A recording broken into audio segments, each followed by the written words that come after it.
Mavericks are about to start the season 0-4. They got the Golden State Warriors coming up. The World Series is happening starting tomorrow. Exciting. My predictions are true. We've got a college football review. We've got a NFL review of the weekend. We have Monday Night Football coming up, and the Cowboys steamrolled the 49ers. Let's start with the Cowboys. Awesome. That's the way you want to come in. You got Zeke back for a couple of weeks. I don't understand why you and everybody else is so excited. You steamrolled the worst team in the league. Is that not what you're supposed to do if you're considered one of the best? For me, I'll take it. I'll take anything at this point after some very rough weeks. I mean, Dak and Zeke and all those guys were doing celebrations when they're winning. I'm like, I can understand if this is the Patriots or some team that has a good record, but it's the worst team. You just made an 0-6 team 0-7. Yeah. Big deal. So, yeah, and I feel bad for San Francisco, especially since they had, it looked like they had some hope after 5 weeks of just losing by 3 points or less, as we talked about last week. They had hope. I feel like their hope has pretty much been extinguished after this weekend. No, you know, they're in rebuilding. We all knew that. We never expected them to really do anything this year, even though there was some hope of the defense being a little more than they are. If you look at how the team's constructed, their rookie out of Alabama, just cannot get healthy. Yeah. He got in and with a tackle with Zeke, he hurt his back, then he hurt his leg, then he's out, and I don't know if he's going to be able to play this week because even if he can, why would you take the chance of him getting hurt again? Yeah, I think they need to sit him. They need to make sure that he is 100% healthy. I mean, you're talking about the future of their defense right there, right? I mean, you want the guy, the middle linebacker on your team, to be fully healthy, especially when he's a young guy and you are in rebuilding. This is not a team that's a game away from getting into a playoff scenario. This team is done for the season. But they took a chance with him, knowing not only his history, but the history of the team he came from in Alabama. Nick Saban is notorious for beating the heck out of his players. Those players come out of college football into the NFL like they've played 5 years in the NFL already. They work them to death. They train them. They are not easy on their players at Alabama. So coming in, it doesn't surprise me at all that he is beat up. I think he needs at least 6-7 months to recover from what he got from Alabama. And again, that doesn't work when you're going right from the draft into training camp and working over the summer, getting into shape for the 2017 NFL season. But we really need to start looking at not only the talent, but what programs they come from, right? We need to make sure that these players are not system-oriented players, but real talent. I mean, look at the last couple players they've come out with. Eddie Lacy, they've had Trent Richardson, these players that looked awesome in Alabama's system, and they were horrible coming out of it. They need to start looking at these players with a grain of salt, understanding Nick Saban is an amazing college coach, and he's going to get the best out of them, and he is the Bill Belichick of college football, and these players need to does the same thing with his players. Use them up and toss them to the street. And not just that, you see him do amazing things in New England, and then when they go somewhere else, they're horrible. So we've really got to take. I'm really disappointed in scouts, really, that keep bringing these Alabama boys. Other than offensive, defensive line, which have been awesome, all the other positions they need to watch out. The last skilled position player that's been good coming out of Alabama was Julio Jones, wide receiver, but that was just because he's a physical freak. But outside of that, every player that they've basically come out with that has been a skilled position player has struggled, has either been hurt or doesn't look like they know what they're doing. We've got to be careful. You know, and look, user beware. Let's go to the other side of the ball. The Cowboys ran the ball down the Giants' throat. I mean, sorry, the 49ers' throat. This Cowboys offense with Zeke in the backfield is a totally different team. Super Bowl. I say Super Bowl. I mean, Except for the fact that he has one more week, and then he's looking at the suspension again. And we keep saying this every week. He's looking at this. It's looming. It's still looming. This fight is not over. It's not just looming. It's going to happen. It's just when is it going to happen? Are they going to make it through the entire year without him getting suspended? If they make the playoffs, then is he going to be suspended for the playoffs? I don't know what's going to happen. I look at it this way, all right? At some point, and I know this is not going to be a popular opinion, but at some point, they've got to figure that this season is lost.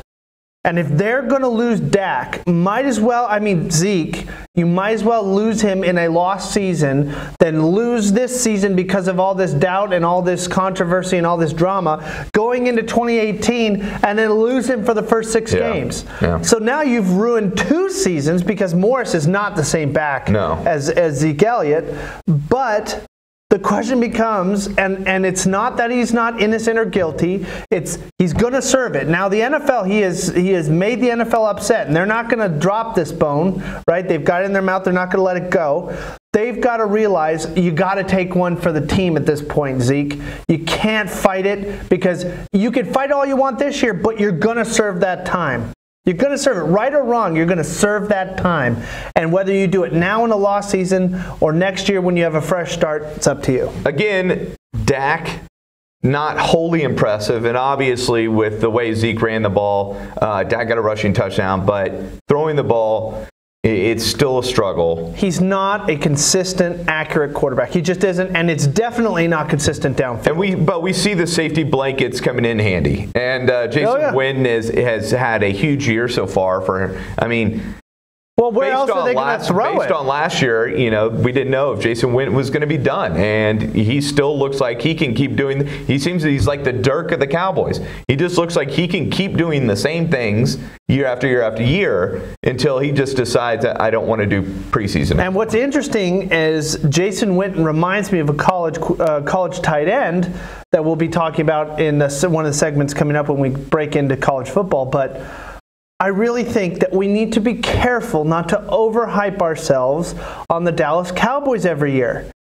We've talked about it over and over again. Last year they had the weakest schedule in the NFL. Yeah. Now they have one of the strongest. Just because they went in and beat up on some lowly team who's the worst in the NFL doesn't mean he's going to go back in and beat average teams or good teams after that. He's not going to go in and have the same success against the Eagles. They're not going to have the same success against the 49ers. They might beat the Giants, probably will beat the Giants, but outside of those teams, it's going to be a beating, and I don't think that they're going to have the record they predicted they were going to have at the end of this year. No, and after 13-3, there were high hopes, but this offensive line clearly is not the same. And even though they beat up on the 49ers are a terrible team. I mean, they just are. Both sides of the ball.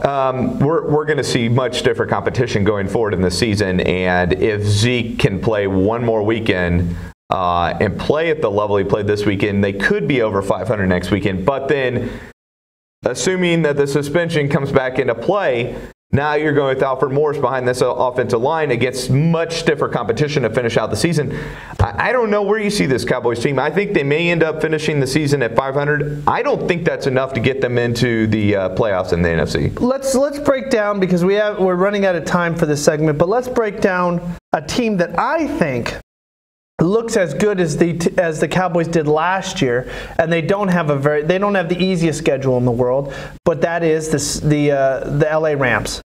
LA Rams look like they are probably the most balanced offense in the league, and overall they're probably the most balanced team in the league outside of maybe the Chiefs when the Chiefs are rolling. Yeah. Todd Gurley is just as good, if not probably a little better than Zeke Elliott is, as being a complete back. Yeah. He can catch the ball like a wide receiver, and he can run the ball as well as Zeke can. They've got Goff, who is maybe not as poised as Dak Prescott when it comes to maturity and handling stress, but he's a lot better throwing the ball down the field. The talent is certainly there. He's got more talent. He's more accurate down the field, and he has a little bit of more poise in the pocket than Dak does. Dak is more of a bootleg quarterback. Yeah. And what was funny was that reason alone is reason why Goff was able to score a rushing touchdown, because everybody was like, he was the last person in the league that would run it.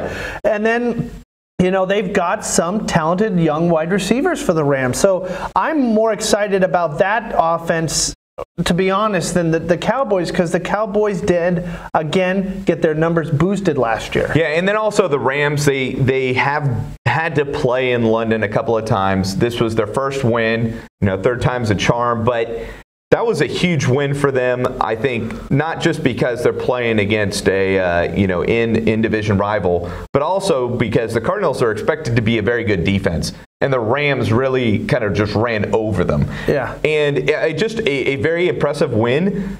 Plus the fact that LA's defense looked really good. Now, Carson Palmer broke his arm and was out, and they had to go Stanton as the backup. But Stanton has proven himself to be a decent quarterback in this league, and the Rams defense just shut him out. I mean, that defense, along with that offense, the Rams are a playoff team right now. And let's put it this way, because with Carson Palmer out, Minnesota maybe shouldn't have gotten rid of AP as quickly as they did, but he's not the same back he used to be. He can't carry an entire team all by himself like he used to. Yeah, but like he used to in Minnesota when they had no quarterbacks. They just hand him the ball 20, 25, 30 times a game.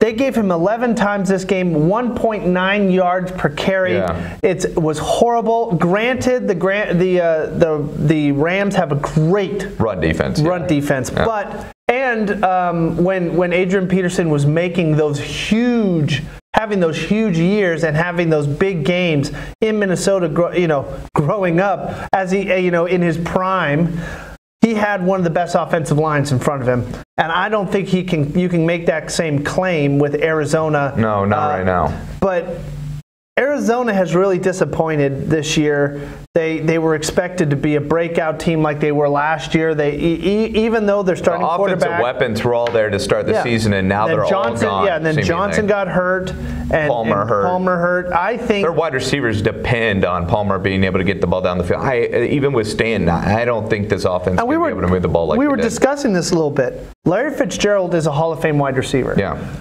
he's a Hall of Fame wide receiver.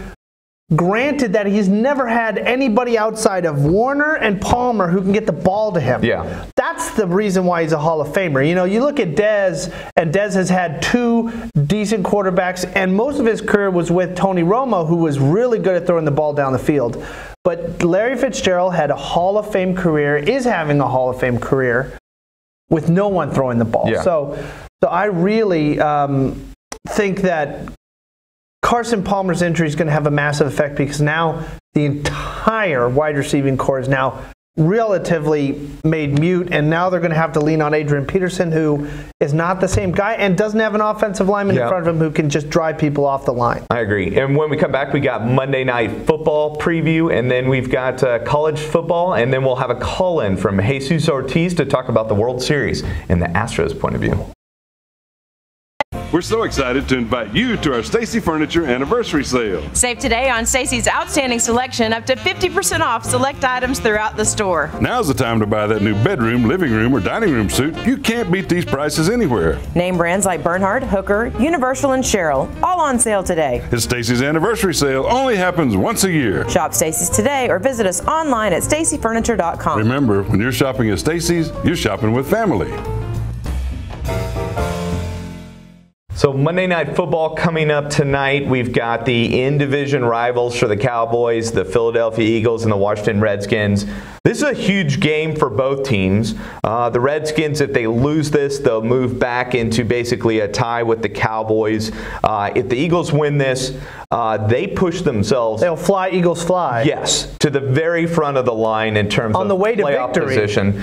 And the Eagles almost guarantee themselves a playoff spot if they win this game. Now, they still have to play the Cowboys coming up twice, so there's still opportunity for the Cowboys to make up ground. But really, the way Carson Wentz is playing so far this year and the way that Eagles defense is playing, I don't know. I don't think the Redskins are going to have a great shot of winning this game. Now, the Redskins do a good job of staying in games. If the Eagles commit any turnovers late, that's where I could see the Redskins winning this. I don't see the Redskins winning. Carson Wentz is probably at this point now a top 10 quarterback in this league.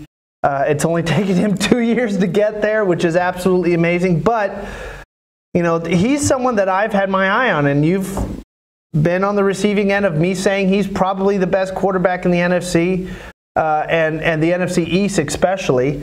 Now that Aaron Rodgers is out, I think he is the best and receiver. Carson Palmer for sure. And I think Palmer, just because he had good years and led them to the playoffs, and he was a known quantity. And I think right now, Carson Wentz is the best quarterback in the NFC, which is weird to say. It's bizarre. But it's a bizarre league this year, though. And even if Aaron Rodgers and Carson Palmer were there, he'd be second or third. Yeah.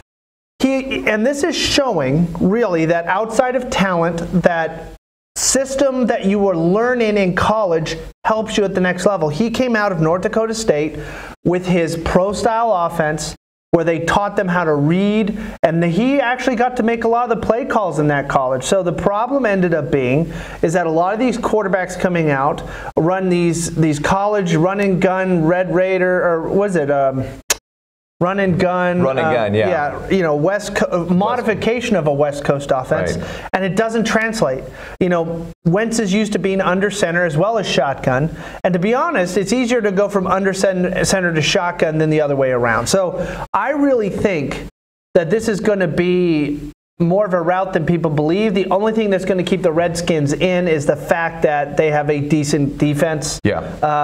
They don't have Deshaun Jackson anymore. They don't have Pierre Garçon anymore. They don't have the receivers they had before. They do have Jamison Crowder. Yeah, and then they also have Pryor. Terrell Pryor. And Pryor has been a good wide receiver, but he has not been the receiver that he was in Cleveland. No, sure. and that's because there was no one else to throw to in Cleveland. And they have Davis. Cleveland couldn't run the ball either. They had to throw it to him, and he basically was the running game for Cleveland, those short passing routes. And so what this is really showing is that the Redskins, in a lot of ways, is like the Dallas Mavericks in basketball, is that they have a really good team around them, and then they decide we could do better, and they get rid of all their talent. And they bring in all these new guys, and it doesn't work. At least for that year, it doesn't work.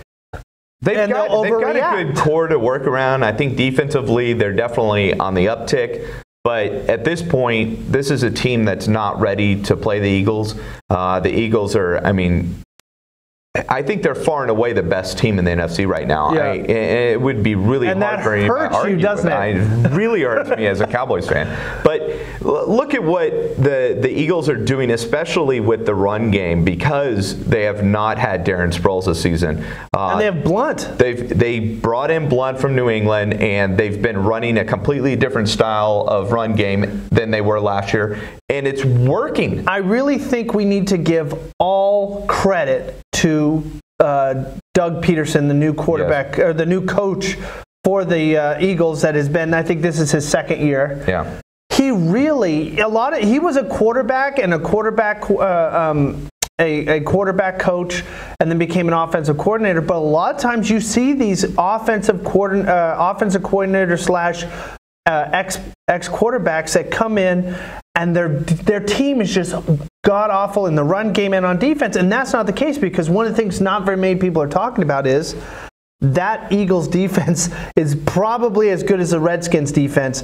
They are stout. They don't let people run the ball, and they are above average at defending receivers. I really think this is probably the most complete team in the NFC. Yeah. Outside of maybe the Rams, this is probably the most complete team that you can see. Well, and you still have to have questions about the Rams in terms of experience. Oh yeah, that's the only thing holding them back. Having Jared Goff at quarterback, it's still early for me in the Jared Goff experiment. And he's not the same quarterback as a Carson Wentz. And it's hard to say that because they're really about the same age, but Carson Wentz has just proven over the last year and a half that he's not a normal rookie. To be a top quarterback in this league.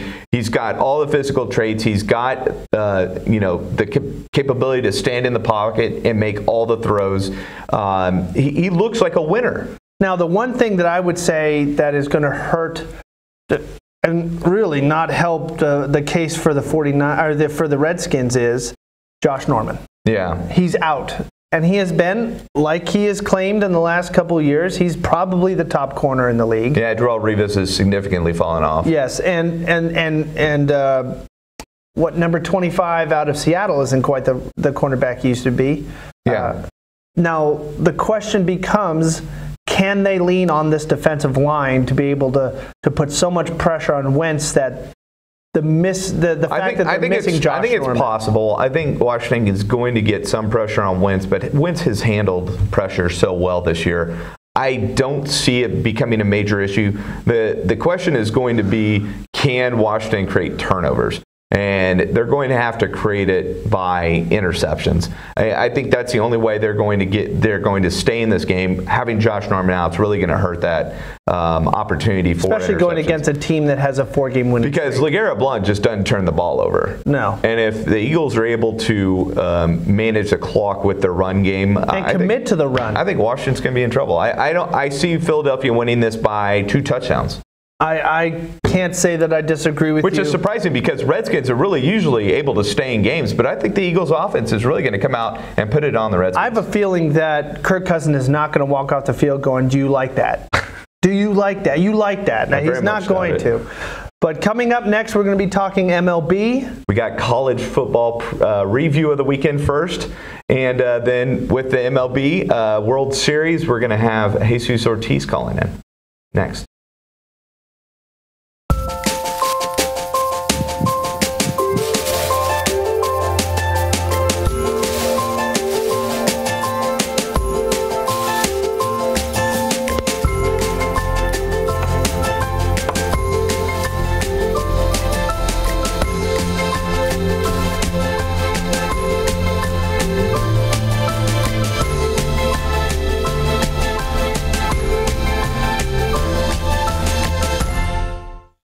College football was again very entertaining this weekend. It's really been a neck-and-neck competition for entertainment between the NFL and college football, but we start with Penn State. Yeah, we're ignoring Alabama until they get to SEC championship. Yeah, we already know now, everybody knows they're just winning every game. It doesn't really matter. The Penn State game, though, I mean, they needed to come out and prove that they were the top of the line, the best team in the Big Ten, and they did it in a big way. Against a Michigan team who has been known for their defense all year long. The real thing that would scare me going forward if I'm going against Penn State is we knew Barkley was a runner. Yeah. And he could pound it in up the middle. He can get you on the outside for the run. Now, they've done a couple big plays this season where he is lined up on the outside, ran a long route, and caught it down the field. So now, not only is he a threat to run the ball and hit home runs from the run game, now he's a home run threat from the wide receiver position. Well, don't forget that he actually threw for a touchdown earlier this season. Now, it was only about 10 yards, and it wasn't very pretty, but he did it. So right now, he's number 1 in the Heisman because of the fact that he's that dual threat. Yeah. He has around 400 yards receiving with 700 yards rushing. That's incredible. That's a very balanced back. Now, you know, the running back out of Stanford has 1,100 yards on the season. But all from the running back position. Yeah, he's not lining up as a wide receiver, and that's a Stanford team that they only win games by dominating the other team's defense with the running game. The next game that Penn State has is against number 6 OSU? Yeah, Ohio State. Ohio State, not Oklahoma State. We get to them next. Ohio State. Look, this is the game that Penn State has to win to prove that they are the top. They went out and they hammered Michigan. That's great, but Michigan's having a down year. Mm-hmm. They're not as good as people thought coming into this season. Or that they had a first couple games of this season. I will be surprised if they're in the top 17, 18 after this loss to Penn State. Even though Penn State's number 2, Michigan's now lost 3 games, and several of them weren't really close. Now, OSU's a whole nother outfit. And then they have Michigan State after 2 really good teams. So this is going to be, if they can overcome both of these, and if they have the ability to overcome them by wide margins, 1 or 2 touchdowns, I think there's no doubt that they're going to be able to walk in against a Clemson or against a Alabama and really, maybe not win, but really push Alabama to the limits, because if they can stop the run and run themselves, Hurt is not going to hurt you long. He's not. He's not an accurate quarterback. In a lot of ways, he's Cam Newton light. And if you've been watching the NFL lately or have had Cam Newton as a fantasy football starting quarterback, He has been awful. Yeah, and with his compared to last, I mean, when he was throwing the ball well, he was unstoppable. But all of a sudden, I think maybe partly the injury, partly the time on the bench and not playing. He's just not throwing accurately. And when you can't throw accurately with a strong arm, you're not going to complete a lot of passes. And he has to run the ball. Yes. He doesn't have any other choice because he doesn't know how to play the game as a quarterback any other way. You could see the same thing with Hurt. If they force him to throw the ball down the field and he's not accurate, they're going to have problems. And I think a lot of those accuracy problems come with the fact that both have very strong arms. Yeah. They don't know how to throw with touch. They don't know how to lead a receiver. They don't know how to do anything but throw as hard as they possibly can every time. And it comes to the detriment of wide receivers and running backs who are maybe 10 yards out and you throw a bullet to them when they don't need a bullet. Yeah. Because they've got to worry about turning around and taking on the next defender. So I think they need to learn touch. Nick Saban, that is the one problem he has had. Back to the Penn State. The matchup against Alabama. I think JT Barrett, that's going to be interesting. We need to see what JT Barrett can do against Penn State's defense. How many opportunities are we going to get Barrett? I know. And he's not an NFL quarterback. I think that's part of the problem with Ohio State is if they're running out there with a quarterback who doesn't have a whole lot of long-term promise. They've got to find a quarterback. They've got to find a quarterback for the next year because this is going to be a problem for OSU going forward if they can't find it. Yeah, and the question is Barrett is in the long line of OSU quarterbacks since Urban has been the coach.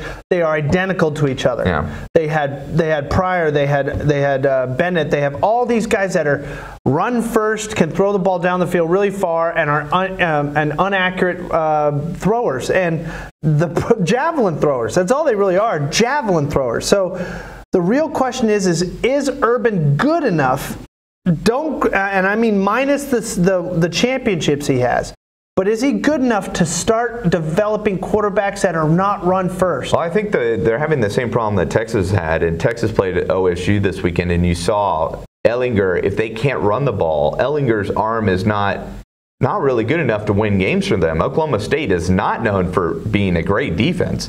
And the fact that Texas could only put up 10 points against them, that's pretty miserable. Now, the good part for Texas for that loss. Because they only lost This 5. is another one where you can say, well, we try and take something good out of this game, even though we lost.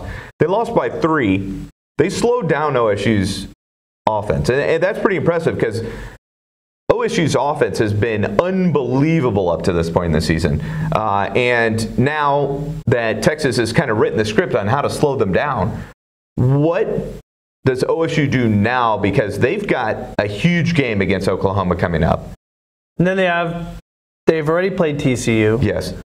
The real question becomes, who's going to sweep the schedule for the Big 12? Because I think it really needs to be Oklahoma State's already in the hole. They have to beat Oklahoma if they want to get it. As much as I'm an Oklahoma fan, and as much as I think Baker Mayfield is a superstar when it comes to that, I don't think they are the best representative for the Big 12. TCU needs to sweep. Yeah. They need to sweep and get into the Final Four. Well, they're halfway there. They beat Oklahoma State. They've got Oklahoma, and they're going to get Oklahoma right after they play Oklahoma State. So we don't know if Oklahoma and Oklahoma State should be, but their defense is so bad. It's unbelievable how bad Oklahoma's off. It's going to be really interesting to see what happens in this game because you got 2 teams with 1 loss who are holding on desperately to hopes of winning the Big 12 and getting one of those CFP playoff positions. This game is the biggest game of the week for sure. Because whoever loses this game is done. The other team, I'm thinking it's going to be Oklahoma, then has to go and play TCU, who's undefeated, and TCU knows that the only way that TCU is getting into that college football playoff is if they go undefeated. But here's the issue, right? As much as I don't want Oklahoma to lose, because I am an Oklahoma fan, if they beat TCU, there is a really big chance that they leapfrog everybody and get either to number 5 or back into the playoffs because they've beaten the number 6 Ohio State. Yeah. And if they beat the number 4 TCU, then they've beaten 2 top 10 10 teams, as well as the number 11 team in OSU. Yes. So they've beaten in their season. They've beaten 3 of the top 15 teams. Right.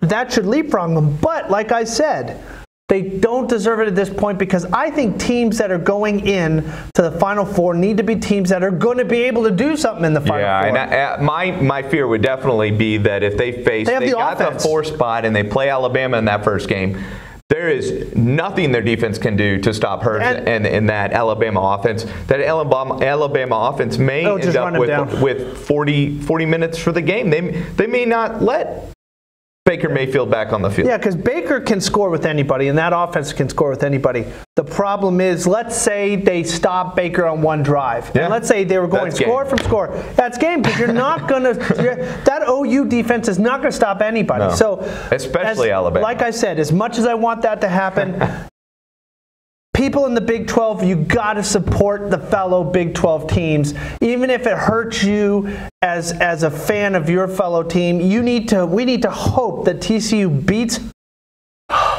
Oklahoma and goes into the Final Four, because they are going to be the ones whose defense can at least hold up against an Alabama offense or a Clemson offense or a Penn State. I'm not even sure that's saying much, to be honest. When we get back, we'll have NBA. We're going to talk a little bit about the disappointment of the Mavericks. I can't believe I said that. and then we're going to have Jesus Ortiz call in and talk about the World Series. We got Jesus, forgive me. Next. They'll test you. Try to break your will. But however loud the loudness gets, however many cheese puffs may fly, you're the driver, the one in control.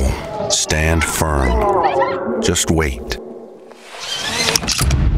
And move only when you hear the click that says they're buckled in for the drive. Never give up till they buckle up. Mavericks starting off rough. We're 0-3. We had 2 lollipop games at the beginning of this season. I don't understand how we don't come out of either of those games with a win. And then you go and play Houston, I feel like this season's already over. We just started. Like I said in the notes, I feel like I blacked out and woke up in 2016 again, because this is the way we started last year. We got killed by everybody, and then we came on strong late, but it was way too late to do anything. In fact, all it did was move our draft position to a worse position. And what they did is something happened. So Dennis Smith Jr. is now injured. Yeah. Remember we talked about this. We don't know how long he's going to be out. It's something to do with that knee that he had surgery on. But you remember, this is what I was talking about between Markkanen and Dennis Smith Jr. Markkanen is not going to get injured with a wildly athletic plays, because he doesn't have to jump that high to get to the rim if he's going to the rim. And when he's outside, he only has to jump 6 inches off the ground to be able to shoot over someone, because he's 7 foot. So right now, between the two, it's not even comparable. Markkanen's having a better start to his season. He's averaging around 15 points a game. First 2 were around 18, and this last one was 13. But he had a double-double in 13 and 10. So he got 10 rebounds, 13 points. The real issue I have, that you and I have talked about over and over again, Dirk and Harrison are both struggling this year. I mean, Harrison had a better game this against the Houston Rockets, but they basically said, Dirk, you're struggling, we're not going to get you the ball. Dirk they need to feed him until he starts scoring again, because as much as we go, okay, he's struggling right now, the only way, you've played basketball, what's the only way to get out of a slump? Shoot out of it. Shoot your way out of it. Shoot your way out of it. Get your confidence back. So the problem is that as much as our Mavericks like to think that we are good, and we're, even though we're a couple ways from being without, a couple years, maybe 3-4 years from being without Dirk, we can do it, guys. You can't do it.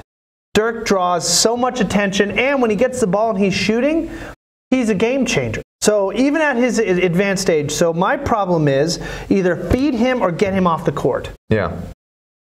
that's the only thing you have. And now you bring in Noel because of Dennis Smith Jr. being out, and he's getting more minutes. He's looking good, obviously improved. There's still ways to go with him. This team just has no depth. You look at it, Dennis Smith Jr. goes out, and you are whittled down to a bench of J.J. Barea. Devin Harris is now out indefinitely because of, unfortunately, his brother dying in a car accident here in Dallas.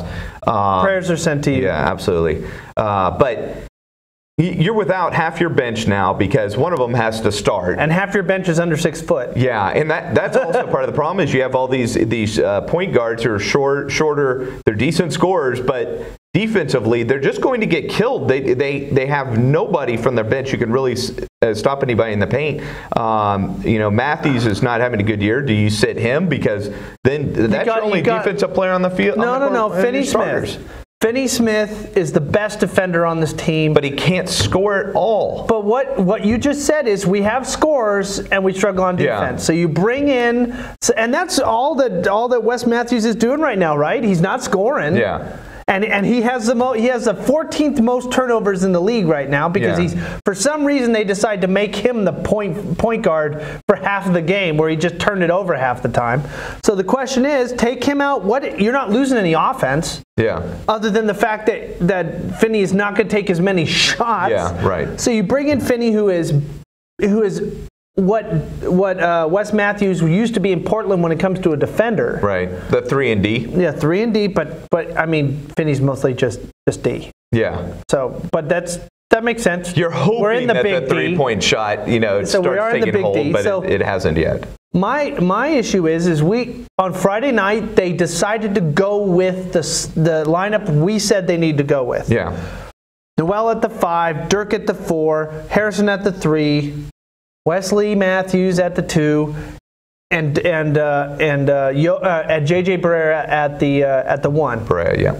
So the problem we have now is that they've been practicing so much small ball that finally when they put the lineup together that would actually do something. Looks disorganized. Yes, it looked very disorganized, like people didn't know where to go.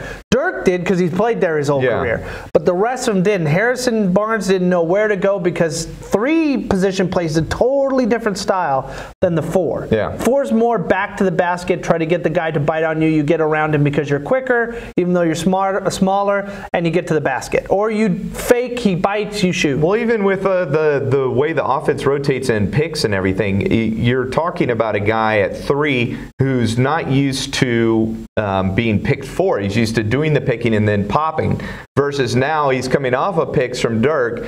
So it's just, you're getting used to a totally different offensive system when you start moving positions, especially when you go from being in the front court to more of a backcourt position, the way the Mavs play a 3 backcourt and 2 front court. I think it's going to be difficult for them going forward. Once they get Dennis Smith Jr. back, assuming he comes back from this effusion, whatever that is, it sounds like some sort of swelling, maybe something similar to arthritis. Probably bone on bone. Probably he landed wrong and his bones I know how that feels. Yeah. But when he gets back, I think you can still go to a big team with Noel out there and Dirk at the 4. But my sense is they'll go back to small ball. And they'll play that style again. They need Seth Curry back because their shooting is not good right now. They shot under 40% last night. Seth Curry's under 6'2". Sorry, Saturday night. But Seth Curry's under 6'2". Yeah, but it just his shooting will take pressure off the other guys. And I think you'll see Dennis Smith Jr. have more space to get to the basket when that happens. But right now, they're not shooting the ball well. They're allowing other teams to shoot the ball well. But even so, the Rockets only shot 28% from three-point range. They were horrible on Saturday night, and the Mavericks still couldn't beat them. Well, you know why? It's because the Rockets play a totally different game than the Mavericks were built to play. The Mavs are a half-court team. Yeah. They get down, everybody gets in position, they all organize, they bring the ball up last, and then they try to either get Dirk open on a pick and pop, or they try to penetrate and get the ball out. The problem with this is when they play on defense, they play defense the same way. with the Houston Rockets, they're a fast break team. Yeah. Second the ball comes in, they're running down the field and they're pushing the ball up. And the problem is with Dirk and a lot of these older guys like Wes Matthews with his ability to play defense right now, they don't have the players to be able to get back they're not on fast break. Now, Dennis Smith was probably our last and best hope to play that style of defense. But I honestly am scared to death that he is already injured. That scares me because it just makes memories of Chandler Parsons dance in my head. He hurts himself, and you're like, what is going on? More of Derrick Rose. If you remember when Derrick Rose came in the league, very similar style player, and then all of a sudden the knee injuries start adding up and adding up and adding up. And it was just one thing after another, one surgery after another. And let's be honest, Dennis Smith Jr. plays a very similar style to Derrick Rose. Can he move into more of a Russell Westbrook style play? Or will he continue down the path of Derrick Rose? What would you say the differences are? Well, because they're both. Westbrook is all about explosion. Yeah, but Westbrook has a more defined style of play. His going to the basket, it's just more efficient. Derrick Rose was wild when he went to the basket. He often went for dunks that he shouldn't need to go for. So Westbrook's more coordinated. He's more thought out. Yes, exactly. He's more thinking out because you'll see him pull up and shoot that jumper on the fast break because he realizes if I try to go to the basket, there's going to be somebody in my way I'm going to have to try and go through. It's not going to be nearly as effective as I just pull up for the 15-footer. And you'll see him drain those often. If Dennis Smith Jr. can learn to play in that style where he's not feeling like every single time he gets an opening, he has to go dunk it, then I think we'll see a much better player. And you know what? The problem is his knee injury came from that attempt to dunk on two forwards, the center and the power forward, who just put him on his butt. And the problem is when they hit him, because he's smaller, he's got 48 inches to go to the ground. Yeah. Because he's not a big guy. So I get nervous, and I hope that Dennis works out. I really hope that he's the player that we all think. But this is why, and you remember, I kept going, get marketing, get marketing, get marketing, get marketing. We already got point guards. And I know they're not as great as Dennis, they're not explosive as Dennis, but we have JJ, we've got Yogi, who's serviceable. Yeah. We've also got we've got Seth Curry, and if we got all those guys and a replacement for Dirk Nowitzki, we would have probably had a little bit more of a usable just attack. A reminder that we didn't have the capability of drafting marketing. Now we maybe could have traded up and gotten him, away but. We weren't going to get him anyway. Dennis Smith Jr. was the best player at number 9 when we drafted. I wish we could have gotten Markkanen. If he had been available, I would think it would have been interesting to see what they had decided. I think they still would have gotten with everybody in the Metroplex was like, Markkanen is not the next Dirk, and to be honest, he looks like it. Yeah, not bad so far. Yeah, so when we come up, we'll be talking about MLB and Rick's right predictions and how he should be, hailed as the predictor new Nostradamus of sports. With a World Series update with Jesus Ortiz coming up next.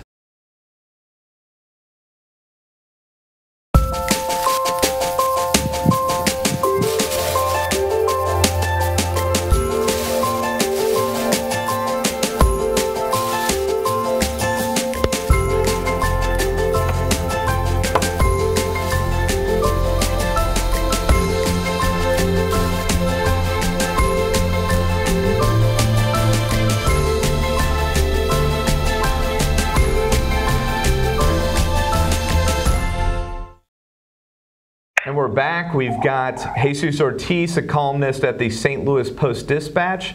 And we're going to be talking World Series. Game 1 starts tomorrow night, and it's the Dodgers versus the Astros, as I predicted. And it's going to be Keuchel versus Kershaw, Kershaw being a local Dallasite. And Jesus, knowing Shereen Williams, he knows how excited Shereen Williams is as an Astro fan to have her team in the World Series. Jesus, give us an idea of both of these teams' strengths and maybe some of their weaknesses. Well, the bullpen is going to be the Achilles heel for the Astros. And outside of Jansen, I think that would be the one weakness that the Dodgers have. Both of these teams are just amazing. They're the two best teams in baseball this year. This is a rare treat. And I know the Indians have the best record in the American League, but in reality, these are the two best teams in the majors this year. The Astros had a little dip there when Carlos Correa was injured, and the Dodgers also had a little dip there. But these are the two best teams. This is the best baseball, and they're both loaded. There are very few weaknesses. Yeah, and I was looking at the numbers. It seems like the Astros are the best team in run production in the league, and the Dodgers are the best team at keeping teams from producing runs.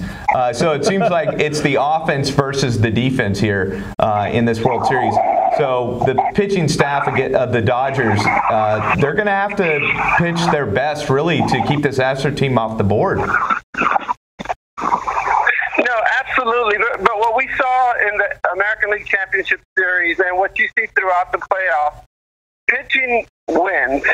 You saw what the Yankees did to the Astros. I mean, the Yankees very well could have won that series. You're talking about 2 runs in Game 1, 2 runs in Game 2.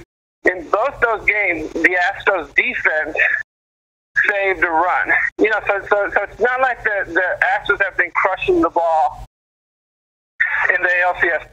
The pitches that they'll see in the World Series, as they saw in the American League Championship Series, is much better than what they beat up in the regular season. So you have to expect low-scoring games.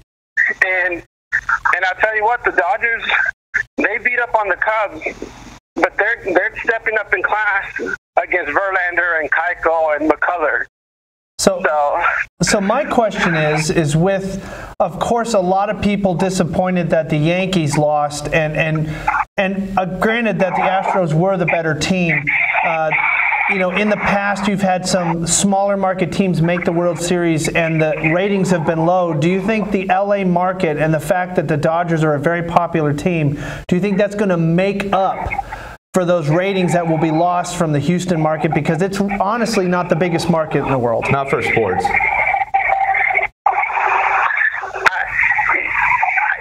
I didn't. Your question came through mumble. Oh, sorry.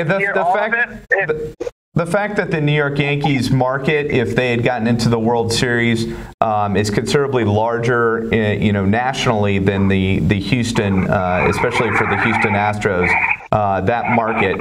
Can the Dodgers market more than make up for the loss of the Yankee market coming into the World Series? Well, the fact is, Los Angeles is a big enough market to carry the World Series. People are going to care.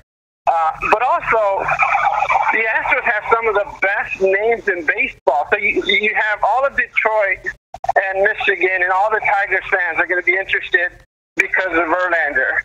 You have Carlos Correa, superstar. Jose Altuve, superstar. George Springer, superstar. This is a team that is beloved. And remember, you guys are up in Dallas. The Rangers, they aren't Texas's team. The Astros traditionally have been Texas's team. And you guys know about Texas. You cheer for Texas. Yeah. So you have a whole state, the second largest state in the union, all cheering for the Astros and all tuned in to the Astros. So I wouldn't worry about ratings. People are going to be interested because this promises to be a great World Series. Yeah, it was easier to root for the Astros when they were in the National League. Now that they're in the American League, it makes it a little bit more challenging, especially in the same division. But is the best player playing in this World Series? And which player is it? You're asking if the best player in baseball is missing the World Series? Yes. No. Well, okay, Mike Trout isn't in the World Series. Okay. But that doesn't matter. You have Clayton Kershaw, the best, one of the few people in Major League history to win, as much as he has in his life. time, you have Jose Altuve, who's going to be the American League most valuable player. You have Carlos Correa, who is arguably better, according to Altuve, better than Altuve, and is set to win. I guarantee you he'll win more American League MVPs.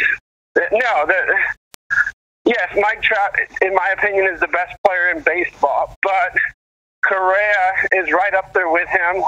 Altuve is right up there. Clayton Kershaw is one of the best pitchers in baseball history. But I think, the best player in baseball has missed the World Series for the last 5 years, right? Yes. So one of the questions I have is that the Houston Astros have been rebuilding for the last 5 or 6 years.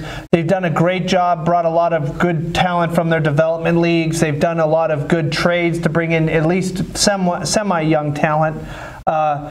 Do you see this as possibly a enigma or something that might not last, or do you think they've built a system sort of like the Patriots or like the Spurs have, where they're going to continue to be a relevant team based on development and the staff they've put together to find and bring in young development talent?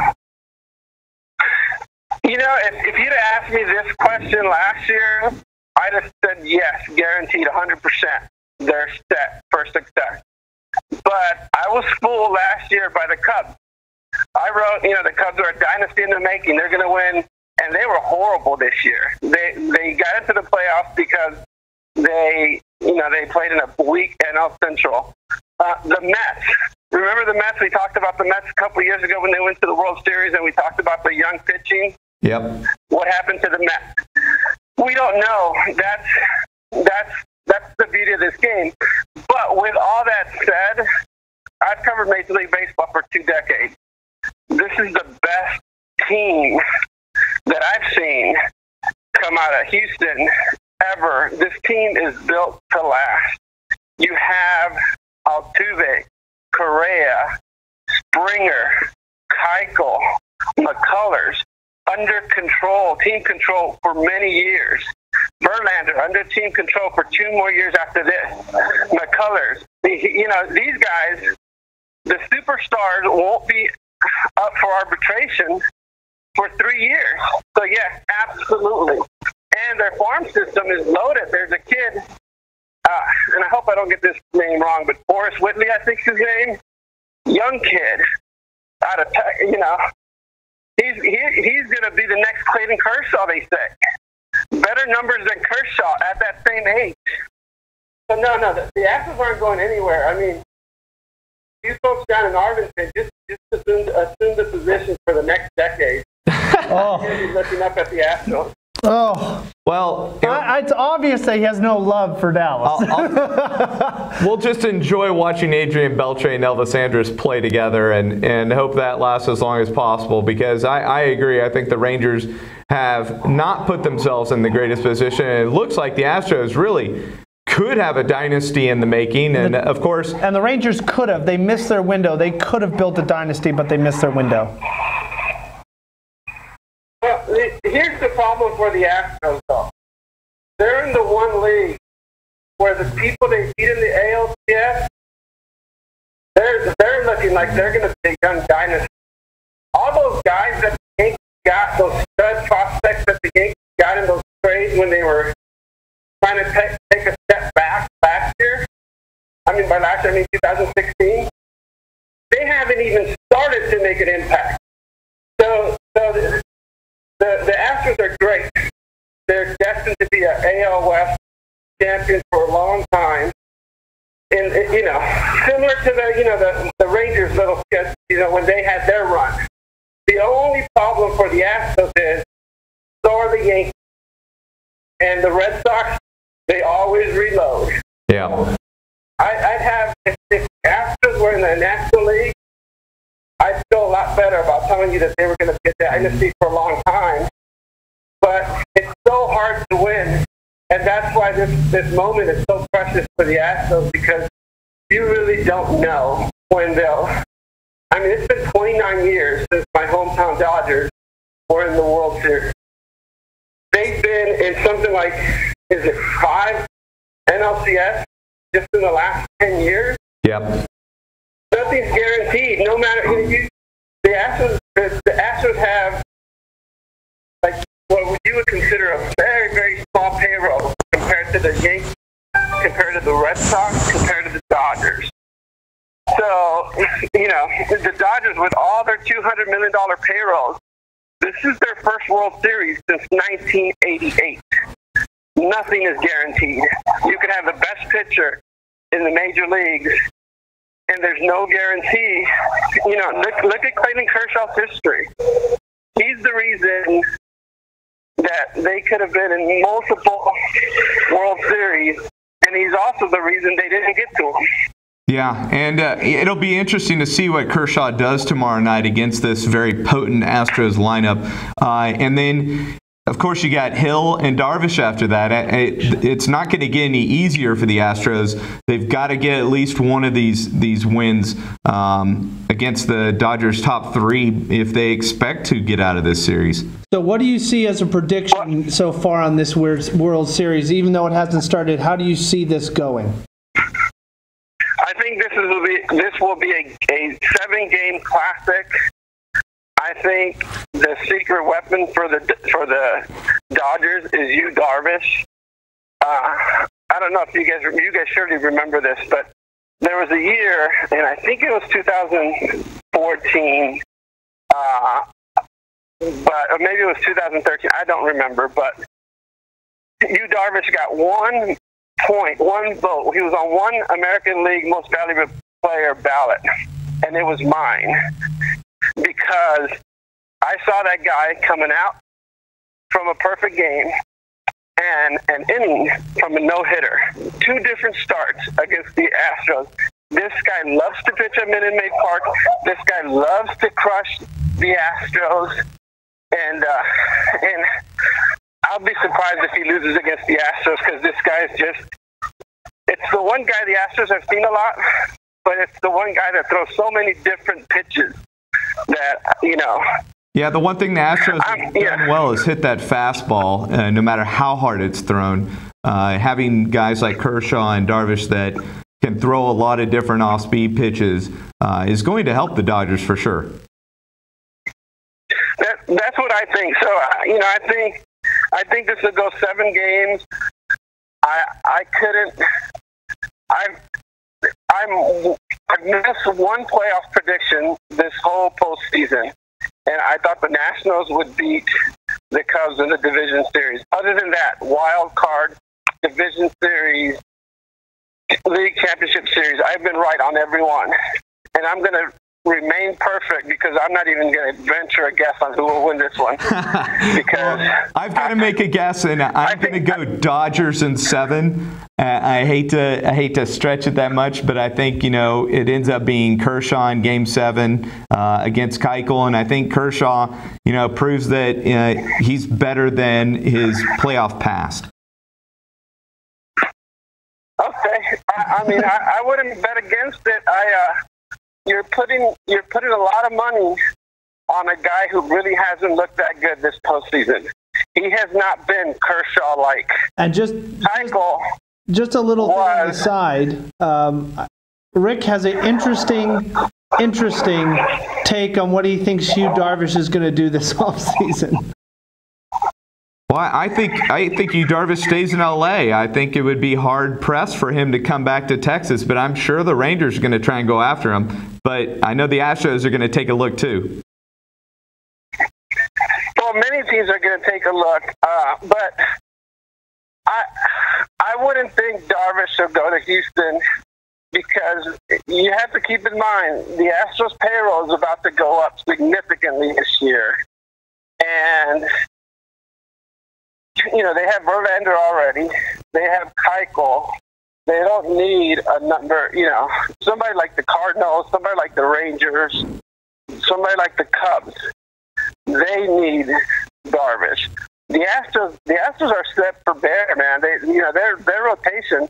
McHugh comes back, McCullers comes back, Verlander, Keuchel. It doesn't matter who you. No, the Astros are. Darvish isn't going to the Astros. Well, sorry to hear that for people who like Shireen, who are huge Astros fans. We thank you so much, Jesus, for coming on and talking with us, and hopefully your Dodgers will get a win for you in this World Series and repeat 29 years ago. Well, thanks. It's funny because I have a lot of people that I care for that are friends. My daughter is born and raised in Houston that are diehard Astros fans. My siblings diehard Dodgers fans. So I'm sitting this one out. Whoever wins, I'll be happy because I know I have good working relationships who work for the Astros. So either way, I'll be happy. And I'm sure it's going to be a really exciting World Series. Game 1 starting tomorrow night, 7:09 p.m. Central Time. That's Jesus Ortiz, our sports columnist from the St. Louis Post-Dispatch. Thanks so much, Jesus. Thank you, guys. Bye-bye. Bye.